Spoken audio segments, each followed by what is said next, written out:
ನಿಮ್ಮೆಲ್ರಿಗೂ ಒಂದು ಸತ್ಯ ಹೇಳ್ತೀನಿ. ಇಷ್ಟು ದಿನ ನೀವು ನೋಡಿರುವಂಥ ಕಾರ್ಯಕ್ರಮಗಳಲ್ಲಿ ಅತ್ಯದ್ಭುತವಾದ ಆಧ್ಯಾತ್ಮಿಕ ಜ್ಞಾನವುಳ್ಳ ಕಾರ್ಯಕ್ರಮ ಇದಾಗುತ್ತೆ. ಇವತ್ತಿನ ಈ ಗುರು ಒಬ್ಬ ವ್ಯಕ್ತಿ ದೈವವನಾಗಿರುವಂಥ ಕತೆ, ಒಬ್ಬ ವ್ಯಕ್ತಿ ಗುರುವಾಗಿರುವ ಕತೆ, ಒಬ್ಬ ವ್ಯಕ್ತಿ ಅವಧೂತನಾಗಿರುವ ಕತೆ, ಒಬ್ಬ ವ್ಯಕ್ತಿ ಸಾಧಾರಣದಿಂದ ಅಸಾಧಾರಣನಾಗಿರುವಂಥ ಕತೆ. ಒಬ್ಬರಿಗೆ ಗುರುವಾಗಿ, ಇನ್ನೊಬ್ಬರಲ್ಲಿ ಮಗುವಾಗಿ, ಒಬ್ಬರಿಗೆ ಸ್ನೇಹಿತನಾಗಿ ದಾರಿ ತೋರುವ, ಸತ್ಯದ ಮಾರ್ಗವನ್ನು ನೀಡುವ ಏಕೈಕ ಗುರು ನನ್ನ ಗುರು, ನನ್ನ ರಾಜಗುರುಗಳ ಪರಿಚಯ ಇವತ್ತಿನ ಈ ಒಂದು ಪಾಡ್ಕಾಸ್ಟಲ್ಲಿ. ಗುರುವೇ ಗುರುವೇ ಗುರುವೇ ಗುರುವೇ ಗುರುವೇ ನೀ ಎನ್ನ ಮನಕ್ಕೆ ನಾ ನಿನ್ನ ಪಾದಕ್ಕೆ, ಗುರುವೇ ಗುರುವೇ ಗುರುವೇ ಗುರುವೇ ಗುರುವೇ. ನಮಃ ಶಿವಾಯ. ಭಾಳ ಖುಷಿ ಆಗ್ತದೆ. ಇನ್ನು ಕಣ್ಣಲ್ಲಿ ನೀರು ಬರ್ತಾವೆ. ನೀನು ಚರಿತ್ರೆ ಬರೀಲಿಕ್ಕೆ ಬಂದವ, ನಿನ್ನಿಂದ ಚರಿತ್ರೆಯೇ ಸೃಷ್ಟಿಯಾಗ್ತದೆ. ಪ್ರತಿಯೊಬ್ಬ ಮನುಷ್ಯ ಹುಟ್ಟಿದ ಮೇಲೆ ಒಂದು ರೀತಿಯಲ್ಲಿ ಜೀವನ ಪಡೆದ ಮೇಲೆ ಅವನು ಯಾವ ಸ್ಥಾನಕ್ಕೆ ಹೋಗ್ತಾನೆ ನನಗೆ ಗೊತ್ತಾಗಲ್ಲ. ನೀವು ಗುರು ಆಗೋದಕ್ಕೆ ಮೂಲ ಕಾರಣ ಆದರೂ ಏನಿತ್ತು ಗುರುಗಳೇ? ಈ ಪ್ರಪಂಚವೇ ಬಿಟ್ಟಾಗ ಬಾ ಮಗನೇ ಅಂತೇಳಿ ಕೈ ಹಿಡಿದದ್ದು ಗುರು ಚೈತನ್ಯ, ಗುರುದೇವರು. ಈ ದೇಹ ಈ ಭೂಮಿಗೆ ಬಂದದ್ದು ಚೆನ್ನೈ, ಬರ್ತ್ ಪ್ಲೇಸ್. ನಾನು ಬರುವ ಮುಂಚಿತವಾಗಿಯೇ ಇದು ಈ ಮಗು ಬೇಡ ಅಂತೇಳಿ. ಆಗಿನ ಕಾಲದಲ್ಲಿ ಜಾತಿ ಸಮಸ್ಯೆ. ಮಗುವನಿಗೆ ನೋಡಿ ಹೇಳಿದ್ದು, ಈ ಮಗು ನಿಮಗೆ ಸಿಗುವುದಿಲ್ಲ, ಬಿಟ್ಟು ಬಿಡುತ್ತೆ.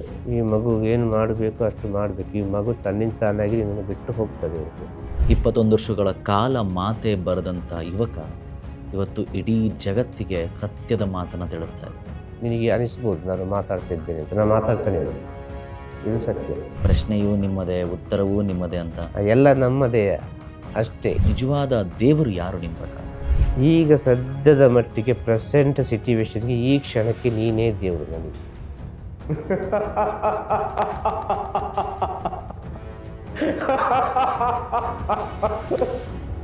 ಕೆಲವರು ಇವ್ರನ್ನ ಅವಧೂತರು ಅಂತ ಕರೀತಾರೆ, ಕೆಲವರು ಸದ್ಗುರುಗಳು ಅಂತ ಕರೀತಾರೆ, ಕೆಲವರು ಇವ್ರನ್ನ ಸಿದ್ಧರು ಅಂತ ಕರೀತಾರೆ, ಕೆಲವರು ಇವ್ರನ್ನ ರಾಜಗುರುಗಳು ಅಂತ ಕರೀತಾರೆ, ಕೆಲವರು ದೇವರಾಗಿ ಸದಾ ಸರ್ವದಾ ಪೂಜೆ ಮಾಡ್ತಾರೆ.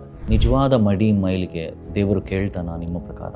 ಅವನ ಮನಸ್ಸು ಮೈಲಿಗೆ ಆದರೆ ಎಲ್ಲವೂ ಮೈಲಿಗೆ ಆಗಿ ಕಾಣುತ್ತೆ. ಹೆಣ್ಣು, ಹೊನ್ನು, ಮಣ್ಣು ಇದೆಲ್ಲವನ್ನೂ ಒಳಗಾಕಿಸ್ಕೊಂಡು ಪರಮಾತ್ಮನಲ್ಲಿ ನಾನು ಹತ್ರ ಆಗೋದಕ್ಕೆ ಸಾಧ್ಯ ಇದೆಯಾ? ಎಲ್ಲವನ್ನು ಅನುಭವಿಸು. ಹೆಣ್ಣು, ಹೊನ್ನು, ಮಣ್ಣು ಎಲ್ಲವನ್ನು ಅನುಭವಿಸುವಾಗ ನಿನ್ನ ಆಸೆ ಎಲ್ಲ ತನ್ನಿಂತಾನಾಗಿ ಮುಗೀತದೆ.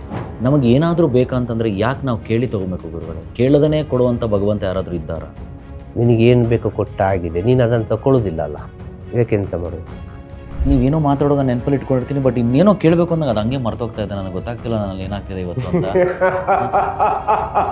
ನಾನು ಗುರುವೇ ಅಲ್ಲ, ನಾನೇ ಇಲ್ಲ. ನಾನು ಹೇಳ್ತಾ ಇದ್ದೇನೆ ಸತ್ಯವಾಗಿ ಕ್ಷಣ ಮಾತ್ರ. ಈಗ ಓಂಕಾರ ಹಿಂದೂಗಳದ್ದು ಅಂತ ತಿರುಚಿಟ್ರಂಬಲಂ ಸರ್ವಧರ್ಮಕ್ಕೂ ಬೇಕಾದದ್ದು. ಗುರು ದೇವರಿಗಿಂತ ದೊಡ್ಡವನಾಗ್ತಾನೆ. ಖಂಡಿತವಾಗಿಯೂ ದೇವರು ಅಂತ ಹೇಳಿಕೊಟ್ಟದ್ದೇ ಗುರು ಅಲ್ವಾ? ಬದುಕು ಶ್ರೇಷ್ಠವ, ಮರಣ ಶ್ರೇಷ್ಠವ? ಮರಣ ಶ್ರೇಷ್ಠ. ಮರಣ ಯಾವಾಗ ಆಗ್ತಾರೆ ಅಂತೇಳಿ ಒಬ್ಬನೊಳಗೆ ತಿಂಕ್ ಬಂದರೆ ಕ್ಷಣ ಕೂಡ ಅವ ಒಳ್ಳೆಯದನ್ನೇ ಮಾಡ್ತಾನೆ. ಆ ಮರಣದ ತಿಂಕ್ ಬಂದ ಕಾರಣದಾನೆ. ಸತ್ಯದ ಜೀವನದಲ್ಲಿ ಯಾಕೆ ಇಷ್ಟೊಂದು ಕತ್ತಲು, ಸುಳ್ಳಿನ ಜೀವನದಲ್ಲಿ ಯಾಕೆ ಅಷ್ಟೊಂದು? ಹೇಳಿದಲ್ಲ, ಸತ್ಯ ಅಂದರೆ ಭಗವಂತ ಅಂತ ಹೇಳಿದ್ರೆ ಕಷ್ಟವೇ. 1000 ಪರೀಕ್ಷೆಗಳಿದ್ದೇ ಇರ್ತದೆ.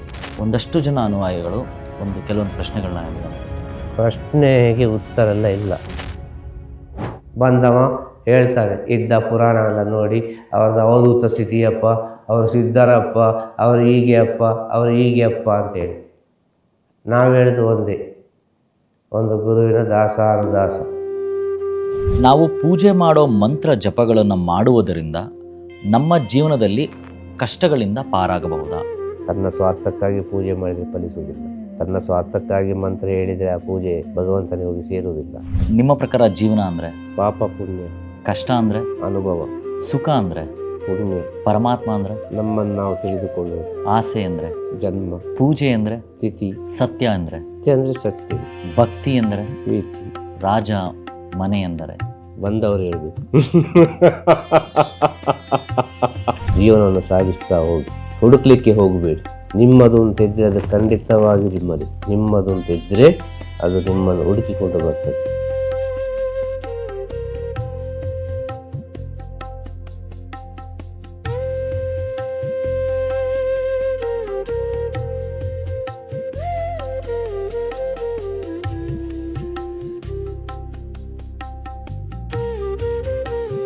திருச்சிற்றம்பலம்.